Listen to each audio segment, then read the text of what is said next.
Hello বন্ধুরা, আজকে আমি ক্যাপসিকাম আর টমেটোর মধ্যে পুরভরা একটা রেসিপি তোমাদের সঙ্গে শেয়ার করছি। পুরো রেসিপিটা তোমরা দেখো, আর তোমাদের যদি ভালো লাগে আমাকে কমেন্টে অবশ্যই জানিও। তোমরা একবার হলেও এটা বানিয়ে খেও, আশা করি তোমাদের খুবই ভালো লাগবে। আমি রেসিপিটা শুরু করছি। পুরো রেসিপিটা তোমরা ভালো করে পুরোটা দেখো। আমি আলু সেদ্ধ করে নিয়েছি, এখানে 4টে বড় বড় সাইজের আলু সেদ্ধ করে নিয়েছি, 2টো বড় ক্যাপসিকাম নিয়েছি। এটা ছোট ক্যাপসিকামেও বানানো যায়। আমি 2টো বড় বড় সাইজের ক্যাপসিকাম নিয়েছি, ভিতর থেকে পুরো দানা ফানাগুলো বের করে নিয়েছি। দেখো বোটাটা আলাদা করে, বোটাটা কিন্তু আমি রেখেছি। আর এখানে আমি নিয়েছি দেখো সর্ষের তেল, পেঁয়াজ কুচি, একটু জিরি করেই কুচিয়েছি, আদা কুচি, লঙ্কা কুচি, কাশ্মীরি লঙ্কা, হলুদ আর আমচুর পাউডার আর চাট মশলা, নুন। আলুটাকে আমি প্রথমে ভালো করে ম্যাশ করে নিয়েছি।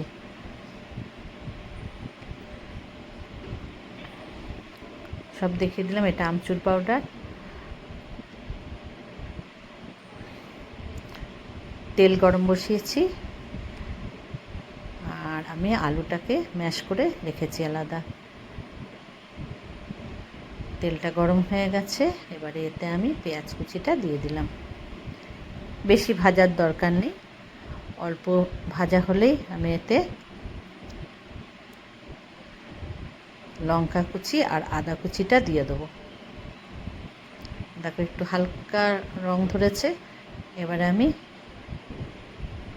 এর মধ্যে লঙ্কা কুচি আর আদা কুচিটা দিয়ে দিচ্ছি।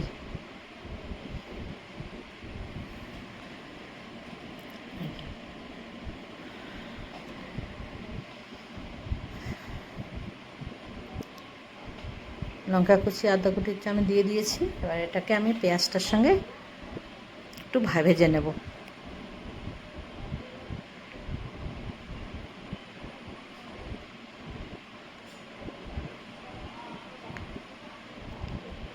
ভাজা হয়ে গেছে, এখন আমি দিচ্ছি হলুদ আর কাশ্মীরি লঙ্কাটা।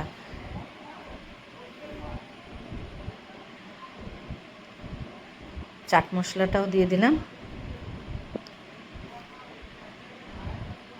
এতে জল পড়বে না, শুকনো করে আমি এটা ভেজে নিচ্ছি।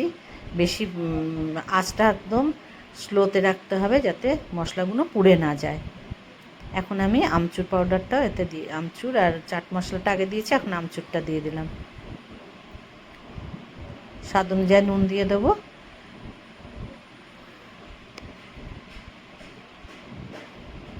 ভালোভাবে আমি মিশিয়ে নিলাম সব। এখন আমি আলুটা যে আমার ম্যাশ করা আছে সেটা আমি এর সঙ্গে দিয়ে ভালোভাবে সব মিশিয়ে নেব। মশলার সঙ্গে পুরো আলুটাকে সুন্দর করে আমি মিশিয়ে নেব। সামান্য একটু মিষ্টি দিচ্ছি, যারা মিষ্টি খাও না তারা দেবে না।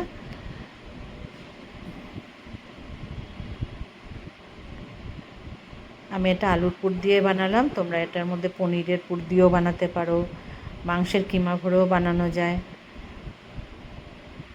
দেখো আমার সুন্দর করে পুরটা হয়ে গেছে, রেডি।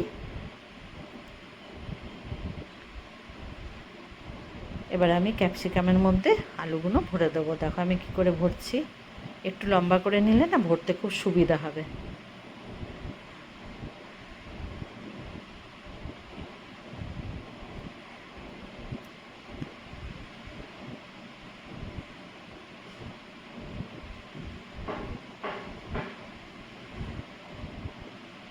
সুন্দর করে আমি ভরে দিচ্ছি।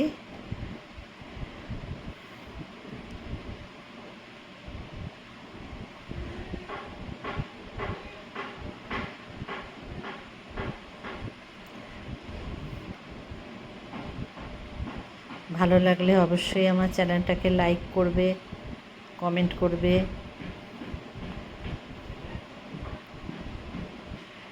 ভিতরটায় যেন ভালোভাবে পুরটা ভরে। বড় ক্যাপসিকাম তো অনেকটাই আলু এর মধ্যে দিতে লাগছে আমার। আলু বেশি না হলে তো ভাল লাগবে না, পুরোটাতে আলু সুন্দর করে আমি ভরে দিচ্ছি।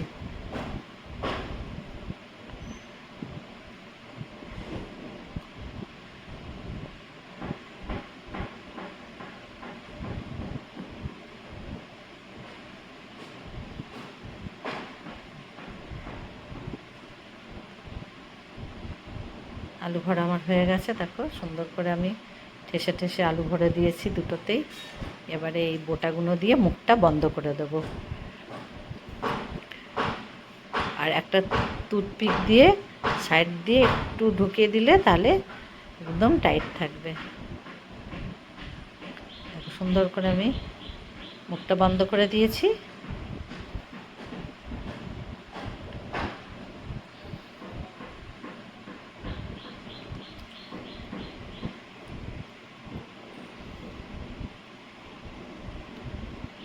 দুটো ক্যাপসিকামেই আমি আলুগুলো ভরে নিয়েছি।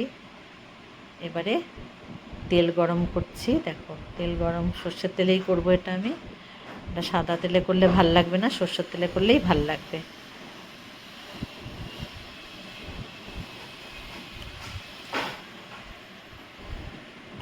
তেলটা গরম হয়ে গেছে, এবারে আমি ক্যাপসিকামগুলো এর মধ্যে দিয়ে দিচ্ছি। ঢাকা দিয়ে দিতে হবে, আর এটা বেশি মিডিয়াম আঁচে করলেই সবথেকে ভালো, তাহলে সুন্দরভাবে ক্যাপসিকামগুলো ভাজা হবে। একটু ঘুরিয়ে ফিরিয়ে সুন্দর করে ভাজতে হবে, দেখো একটু টাইম নিয়ে সুন্দর করে ঘুরিয়ে ঘুরিয়ে ভাজতে হবে, যাতে সব দিকগুলো সুন্দর করে ভাজা হয়।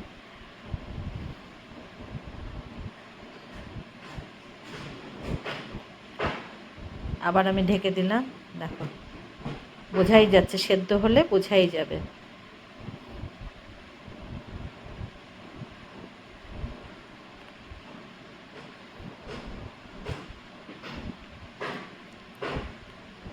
ভাজা আমার হয়ে এসছে।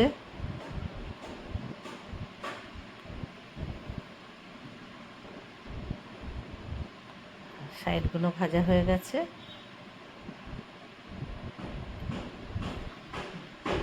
মাথার দিকটাও হয়ে গেছে। এবারে বোটার দিকটা দিয়ে দেবো, যাতে বোটার দিকটাও সুন্দর করে ভাজা হয়ে যায়। সুন্দর করে আমার ভাজা হয়েছে।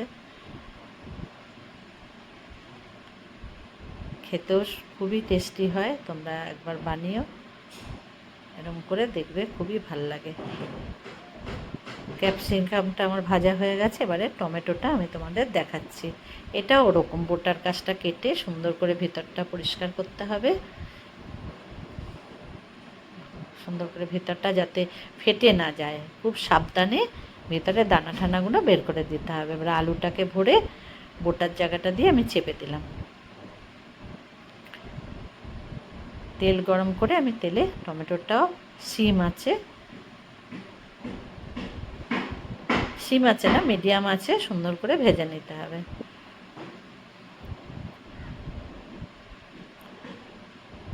বেল আইকনটা প্রেস করলে পুরনো ভিডিও সব দেখতে পাবে। টমেটোটা আমার সুন্দর ভাজা হয়ে এসছে।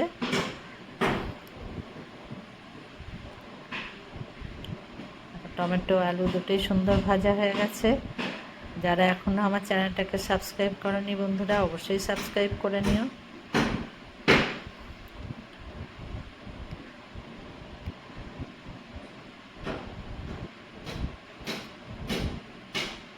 সব বন্ধুদের অনেক অনেক ভালোবাসা দিয়ে আমি আজকে এখানেই শেষ করছি। সবাই ভালো থেকো বন্ধুরা, পাশে থেকো।